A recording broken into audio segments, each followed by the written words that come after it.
Ya, pada pertemuan kali ini kita akan membahas masalah hijrah. Ya, hijrahnya Rasulullah Sallallahu Alaihi Wasallam dari kota Mekah ke kota Madinah. Jadi kota Mekah adalah kota di mana Rasulullah Sallallahu Alaihi Wasallam dilahirkan. Ya, kota di mana Rasulullah Sallallahu Alaihi Wasallam dibesarkan. Ya, oleh sebab itu maka sangat ya kota yang paling sangat dicintai dan dirindukan Rasulullah itu kota Mekah. Jadi kalau kita bicara tentang hijrah, berarti hijrah ini perpindahan. Ya, bahwa hijrah ke Madinah ini sudah dimulai oleh para sahabat. Dulu ke negeri Taif, kemudian ke Madinah.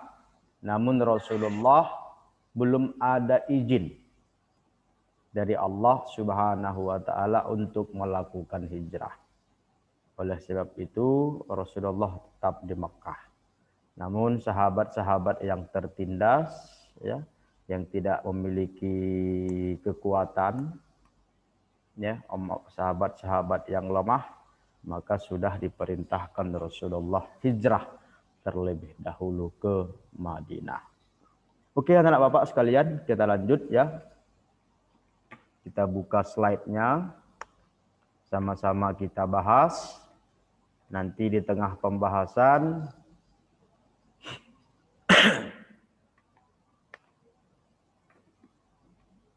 dapat dilihat jelas tulisannya? Belum nampak, Pak. Belum nampak ya? Udah, Pak. Udah? Udah, Pak. Oke, anak-anak Bapak. Udah, Pak. Ya. Gue pijat.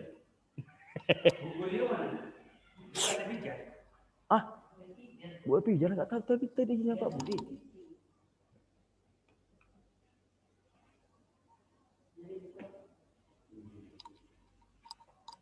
Oke, kita lanjut anak Bapak.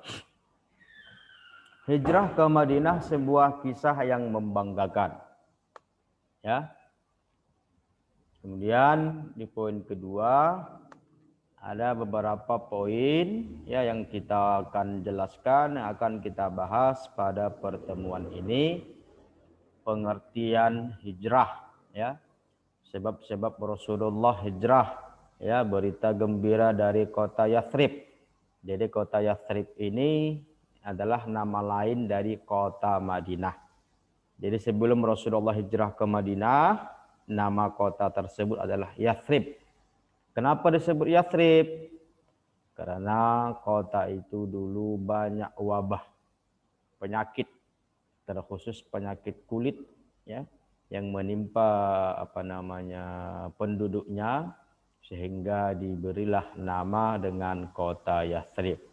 Karena dulu penyebutan daerah suatu tempat itu biasanya ditentukan oleh hal-hal yang selalu terjadi atau ada peristiwa-peristiwa yang masyhur, itulah yang disebut menjadi nama sebuah daerah. Ya, perjalanan hijrah Rasulullah, dakwah Nabi Muhammad SAW di kota Madinah. Oke. Pertama, pembahasan kita adalah tentang pengertian hijrah. Jadi hijrah ini secara bahasa artinya berpindah. Hajaro ya. Atau bisa juga diartikan hijrah ini adalah selain berpindah, Allah Akbar, lupa saya, merubah tradisi dari yang baik menjadi buruk atau yang buruk menjadi baik. Namun biasanya hijrah ini lebih identik dengan perpindahan dari suatu tempat ke tempat yang lain untuk kebaikan yang lebih baik. Oke, dari buku Hijrah Rasul artinya perpindahan Nabi Muhammad SAW beserta para sahabatnya dari kota Mekah ke Madinah. Jadi hijrahnya Rasulullah SAW itu dari kota Mekah ke kota Madinah disebut dengan hijrah. Makanya penanggalan kalender Hijriah ya, itu diambil dari nama hijrahnya Rasul dari kota Mekah ke kota Madinah. Ya. Oke, anak-anak Bapak sekalian, ya. Banyak peristiwa-peristiwa yang terjadi ya sebelum Rasulullah Sallallahu Alaihi Wasallam hijrah. Ya. Dan di bawah ini akan dijelaskan ya poin kedua itu sebab-sebab Rasulullah hijrah. Pertama adalah atas perintah Allah. Oke. Rasulullah Shallallahu Alaihi Wasallam tidak mau selama belum ada perintah dari Allah maka ia tidak mau melakukan hijrah. Ya, makanya begitu perintah ada dari Allah maka Rasulullah Shallallahu Alaihi Wasallam bertemu ya dengan Abu Bakar As-Siddiq ya sahabat yang paling setia dan juga di samping itu sebagai mertuanya ya untuk mendampingi Rasulullah hijrah. Oke, itu yang pertama. Yang kedua karena serangan dan tekanan kafir Quraisy kepada kaum muslimin yang semakin meningkat. Jadi serangan orang-orang kafir Quraisy kepada kaum muslimin di mana kaum muslimin di Mekah pada saat itu adalah minoritas, jumlahnya sangat sedikit bila dibandingkan oleh kafir Quraisy. Kemudian penindasan-penindasan yang mereka alami ya sudah semakin berat sehingga turunlah perintah untuk hijrah ke Madinah. Ya. Yang ketiga karena ada harapan baru untuk mengembangkan agama Islam di Madinah. Ya. Rasulullah ya sudah bertahun-tahun, 13 tahun di Mekah untuk menyebarkan Islam, namun tidak ada atau sangat minoritas, sangat sedikit yang mengimani, mengikuti ajakan Rasulullah itu. Maka diperintahkanlah Rasulullah hijrah ke Madinah agar pensyiaran dan pengembangan agama Islam itu lebih maksimal.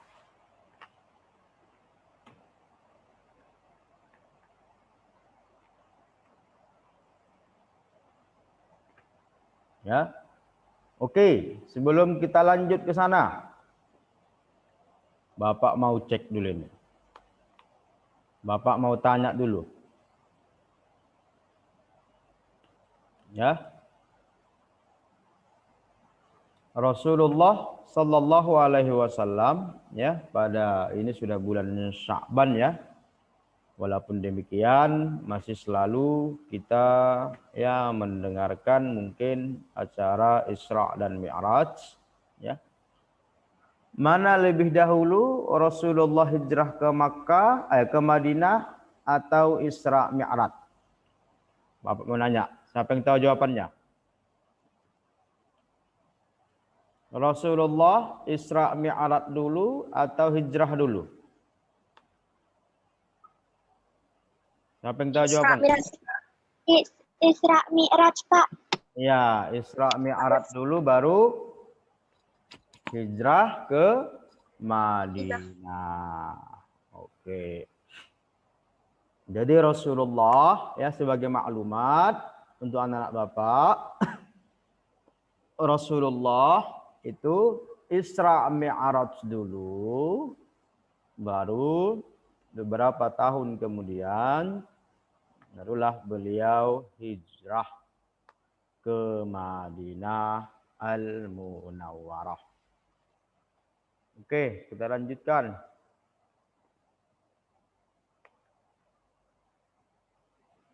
Ya, Rasulullah Shallallahu Alaihi Wasallam hijrah ke Yathrib, ya itu terjadi pada tahun 620 Masehi, ya, bahwa Rasulullah Shallallahu Alaihi Wasallam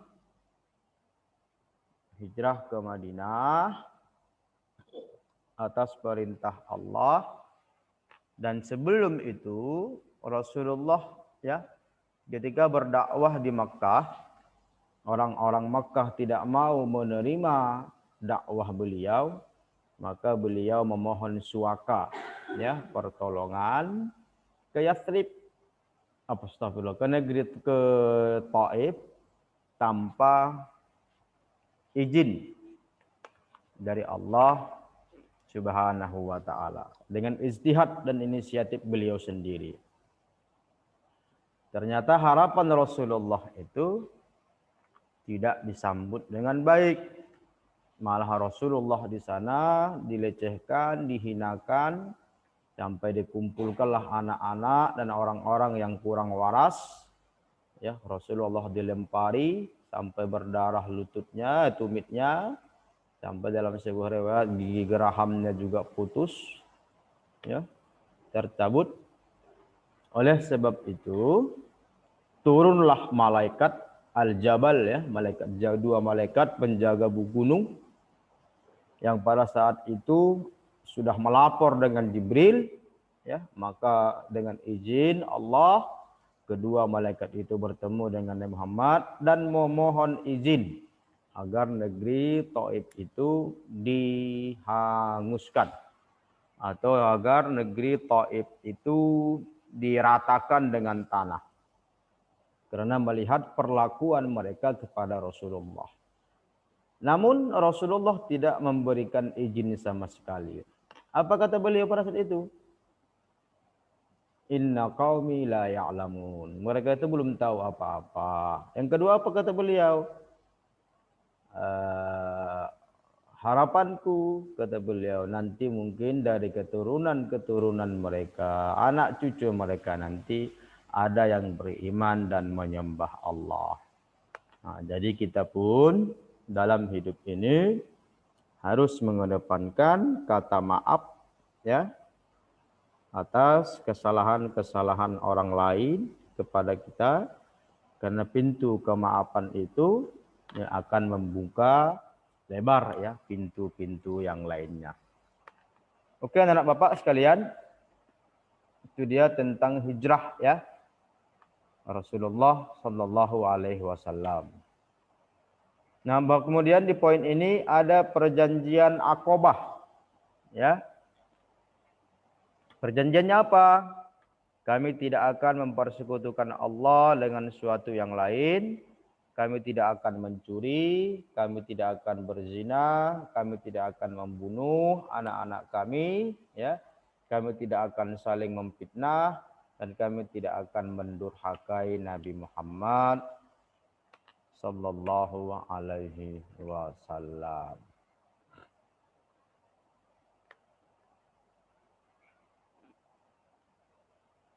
Oke. Kemudian ada lagi perjanjian Aqobah yang kedua dan seterusnya. Jadi perjanjian ini, ya, itu biasa terjadi, ya, sebelum Rasulullah juga, ya, di masa-masa kerajaan Romawi dan sebagainya, ya, kerajaan-kerajaan dahulu, yaitu banyak perjanjian-perjanjian yang berlaku antara satu kerajaan dengan kerajaan lainnya. Namun ini pun Rasulullah, ya, membuat perjanjian-perjanjian. Ada perjanjian Aqobah pertama, ada perjanjian Aqobah yang kedua, macam-macam. Oke, anak-anak bapak sekalian, kita flashback ke belakang sedikit. Ketika Rasulullah Sallallahu Alaihi Wasallam hijrah, maka Rasulullah memberikan amanah, ya, kepada Ali bin Abi Thalib, Bang Syahid, Bapak mau nanya dulu, Bang Syahid Muammar.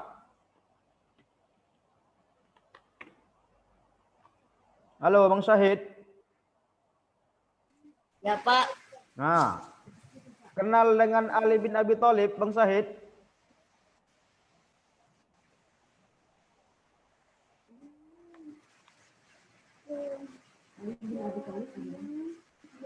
Kenal nggak dengan Ali bin Abi Thalib?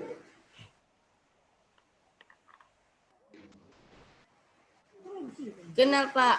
Nah, apa yang abang ketahui tentang Ali bin Abi Thalib ini?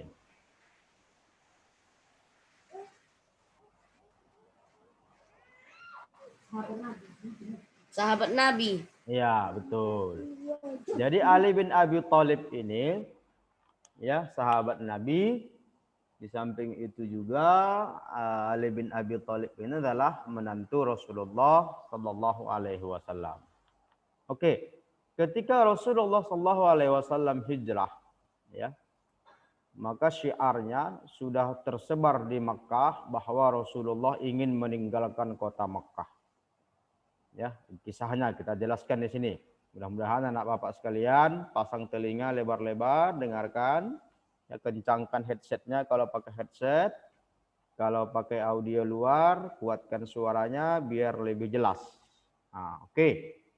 Jadi Rasulullah ketika ingin hijrah, ya sudah tercium aroma-aromanya ini oleh orang kafir Quraisy, maka mereka berkumpullah di suatu tempat, ya, untuk membicarakan, untuk menyusun tipu muslihat, ya, untuk mencelakakan, malah ingin membunuh Rasulullah Sallallahu Alaihi Wasallam. Beraneka macam pendapat. Ada yang mengatakan kita bunuh saja langsung. Tapi nanti kalau kita bunuh bagaimana? Ketahuan nanti siapa yang bunuh. Pasti dikisos, pasti dibunuh lagi dia. Nah, maka diutuslah. Ya, maka di kafir Quraisy itu di Makkah bermacam-macam suku. Ya, bermacam-macam etnis. Kalau macam kita di Medan umpamanya ada orang Jawa, ada orang Batak, ada orang Mandailing, macam-macam. Jadi di negara Arab sana juga bermacam-macam sukunya. Ada nanti Quraisy, ada nanti Al-Makhzumi, ada Bani Tamim, ada Bani Allah Akbar Umayyah, ada bermacam-macam lah. Jadi bagaimana caranya agar tidak dikisos nanti orang yang mencelakakan malah membunuh Rasulullah? Maka diutuslah setiap suku, setiap kabilah, anak muda yang paling kekar, anak muda yang paling kokoh, anak muda yang paling kuat sebagai perwakilan setiap kabilah.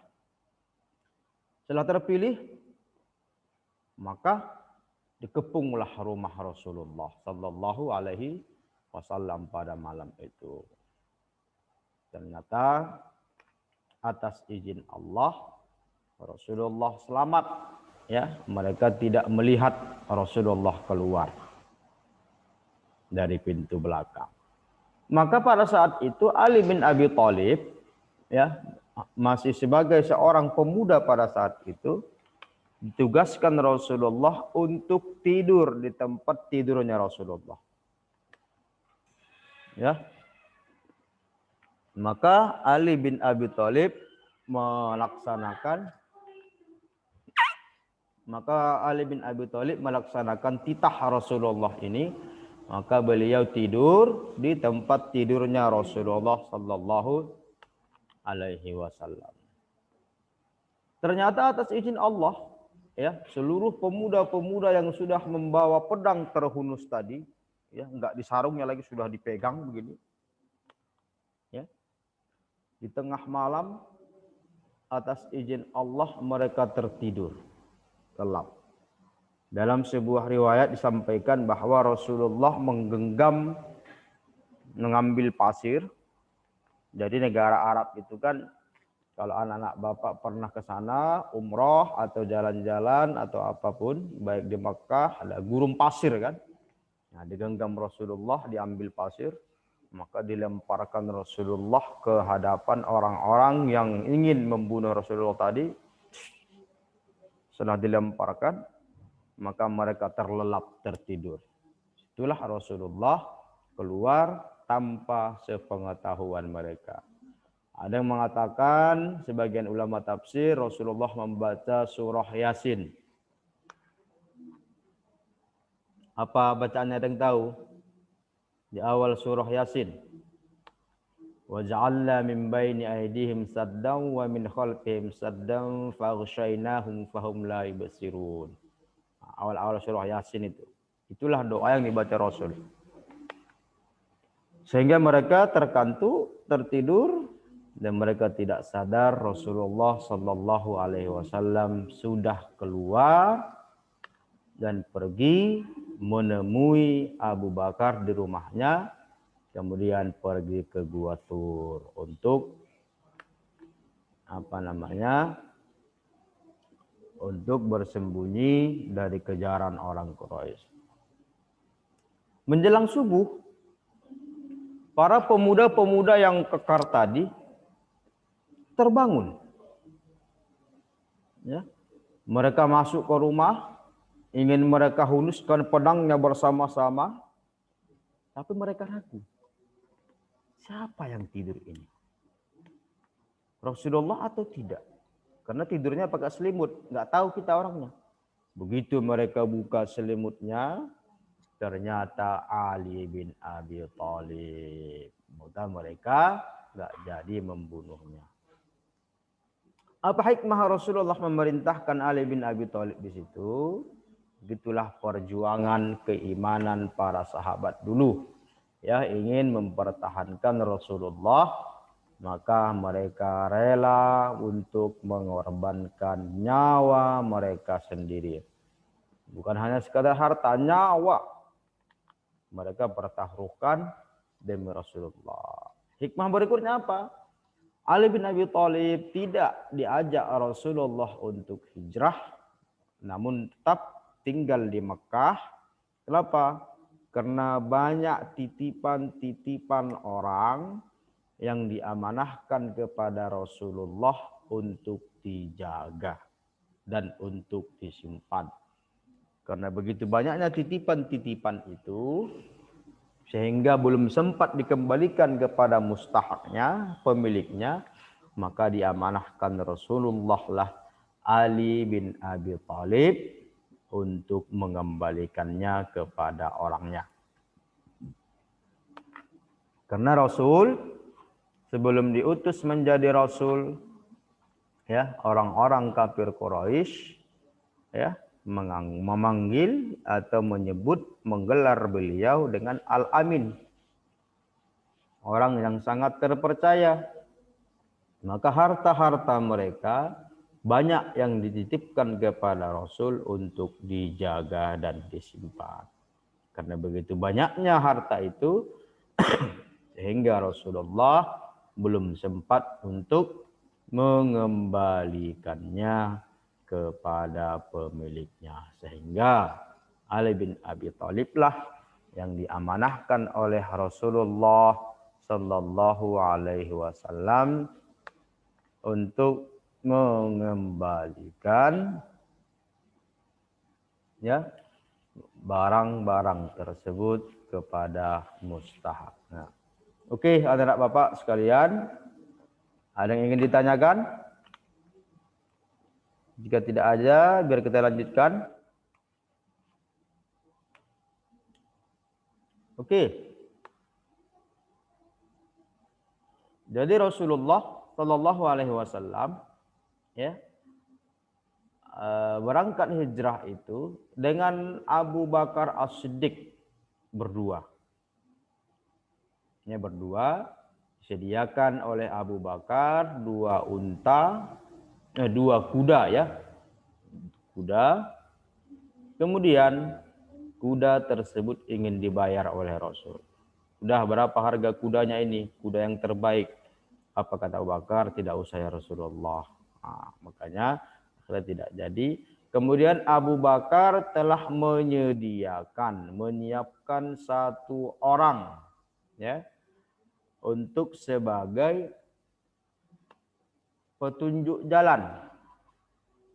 Kalau masa kita sekarang diistilahkan navigator, ya, petunjuk jalan. Namanya siapa?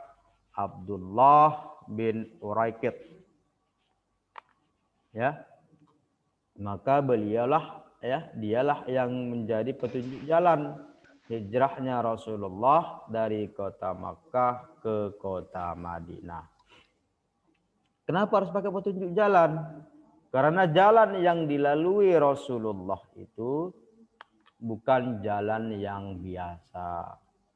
Bukan jalan yang selalu dilintasi orang ramai untuk bertijarah, berdagang. Namun jalan yang dilalui Rasulullah adalah jalan-jalan tebing. Ya, jalan-jalan yang tidak pernah sama sekali dilalui orang, atau jarang sekali dilalui orang, atau kalau istilah kita zaman sekarang, jalan alternatif. Sehingga jalannya begitu curam, penuh dengan jurang, ya, setapak-setapak, ya, yang penuh dengan tebing dan jurang yang sangat ngeri, ya, yang sangat mengkhawatirkan. Sehingga dengan demikian maka butuh dan perlu navigator atau petunjuk jalan agar beliau beserta Abu Bakar sampai ke Madinah dengan selamat. Ya, diingat tadi ya, namanya Abdullah bin Uraikid. Ya, Abdullah bin Uraikid tadi seperti yang Bapak sampaikan adalah navigator petunjuk jalan. Abdullah bin Uraikid ini masih orang kafir, masih musyrik, belum beriman. Jadi kita juga dalam kehidupan ini, ya, boleh meminta tolong kepada orang yang non muslim, ya, selagi itu bukan urusan agama. Ya, ini kan urusan perjalanan. Boleh kalau memang dia ahlinya. Namun kalau masih ada yang muslim, yang ahli di bidangnya, itu lebih kita utamakan. Oke anak bapak sekalian, ya, dulu sekilas. Insya Allah besok akan kita bahas lagi lebih mendalam. Kita lanjut pembahasannya tentang hijrahnya Rasulullah ini. Jadi hijrah di awal tadi sudah Bapak sampaikan perpindahan. Ustadz, kalau sekarang kan kita nggak pindah-pindah lagi. Saya kan sudah tinggal di Johor. Udah ada perumahan sama orang tua. Bagaimana kita mengambil hikmah dari hijrahnya Rasul? Jadi hijrah itu ada istilahnya hijrah tempat, hijrah makan. Ada juga yang diistilahkan dengan hijrah sifat, karakter. Kalau kita tidak bisa, ya, tidak mungkin lagi hijrah tempat, berpindah dari tempat A ke B atau tempat B ke C dan seterusnya, maka setidaknya kita hijrah dari perlakuan yang kurang baik menjadi baik. Nah, itu dia, ya. Jadi pesannya hijrah ini, ya, kita selalu evaluasi diri, kita selalu introspeksi diri kita untuk lebih baik lagi ke depan. Jangan stagnan, ya, jalan di tempat, apalagi sampai mundur ke belakang. Karena Bapak, itu dia tentang hijrahnya Rasulullah. Ya, bagaimana Rasulullah beserta Abu Bakar, ya, ketika di Gua Thur, ya, guanya sangat kecil sekali. Ya, insya Allah besok akan kita jelaskan itu, ya, bagaimana kondisi dan keadaan Rasulullah beserta Abu Bakar ketika di Gua Thur. Ya, dikejar-kejar orang kafir Quraisy, jejak kaki mereka dapat, ya. Jadi Gua Thur itu kalau Bapak analogikan, ada gunung besar, ya, Maka hampir ke puncaknya itu ada batu berlobang, ya, mereka masuk ke situ, maka dinamakan dengan goa. Nggak nampak orang kafir Quraisy dengan izin Allah. Padahal kalau mereka tunduk sedikit saja, melirik ke dalam, pasti akan terlihat. Namun atas izin Allah mereka tidak mau tunduk, hanya berdiri saja, hingga tidak terlihat lagi. Kemudian apa lagi? Ternyata begitu Rasulullah beserta Abu Bakar masuk ke gua tadi, datanglah laba-laba. Ya, laba-laba, datang laba-laba tuh membuat sarang dia di pintu gua tadi. Sarang. Kemudian setelah itu gimana? Datanglah seekor burung merpati. Ada mengatakan seekor, ada mengatakan sepasang, bertengger di pas di atas lubang goa itu. Membuat sarang di situ dia. Bertelur pula. Ada bertelur. Kalau istilahnya kalau anak punya ayam mengeram, ya, masih ngeram telurnya dia. Jadi melihat itu, ya, ada sebagian kafir Quraisy ingin masuk ke lubang itu. Jangan, kata Abu Jahal. Mana mungkin mereka masuk ke dalam? Kalau mereka di dalam goa ini, pasti jaring-jaring laba-laba ini sudah rusak. Dan burung yang di atas tadi, yang sedang mengeram telurnya, pasti sudah terbang. Ini enggak. Kenapa? Karena mereka takut masuk ke goa itu.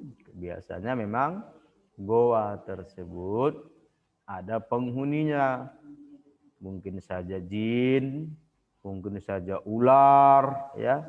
Mereka takut nanti digigit oleh ular-ular yang berbisa itu. Oke anak bapak, jadi pesan dari hijrah ini untuk sementara marilah kita teladani Rasulullah Sallallahu Alaihi Wasallam dalam kehidupan kita. Kita berdakwah, menyampaikan pesan-pesan baik ya kepada orang-orang yang ada di sekitar kita, terkhusus keluarga besar kita, untuk lebih baik lagi. Apalagi ini sudah bulan Sya'ban, ya. Bapak ingatkan, ya, kalau bulan Ramadan yang lalu ada puasanya yang bolong, maka tolong diselesaikan sekarang. Sebelum Ramadan tahun ini tiba. Harus diqadha itu. Ya, kalau tidak diqadha, maka begitu Ramadan nanti masuk double ya. Ya, qadanya tetap, namun dia harus membayar fidyah, membayar denda karena lalai tidak mengqadha puasa. Diberikan Allah waktu mengqadhanya selama setahun lamanya. Itu pun dia tidak pergunakan dengan sebaik mungkin, maka dia harus membayar denda atau fidyah. Baik yang perempuan maupun yang laki-laki, mungkin dia sakit atau musafir dan sebagainya di bulan Ramadan lalu, Bapak harapkan untuk mengqadhanya. Jangan main-main, ya, jangan nanti gara-gara itu kita tersendat, ya, tertunda untuk masuk ke surganya Allah Subhanahu wa ta'ala. Kita lalai, akhirnya beban hutang kita kepada Allah itu menumpuk. Sampai tiap tahun ada 7, 10 tahun, 7 kali 10 sudah 70. Ya, semakin berat. Jadi pelan-pelan, ya. Jadi orang yang mengqadha puasa di bulan Sya'ban dapat 2 pahala. Ya, pahala qadhanya, ya, qadhanya terselesaikan, dan pahala bulan Sya'bannya juga termasuk include di situ dengan puasa sunnahnya. Oke, anak Bapak, ada mau ditanyakan?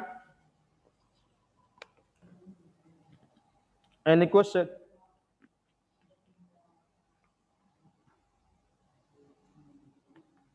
Ini Kak Amanda, Bang Billy, Kak Siti Sabrina, coba diaktifkan videonya. Karena absensi yang hadir di sini nanti akan dilaporkan ke dinas. Bang Billy, Bang Kak Siti Sabrina, coba diaktifkan dulu videonya.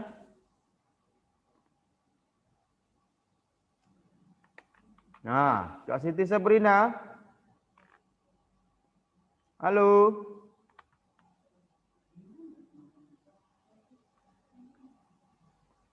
Karena proses pembelajaran daring kita ini itu nanti akan dilaporkan ke dinas. Jadi agar cantik dia harus videonya kalau bisa hidup semuanya ya. Kak Sabrina nggak ada orangnya.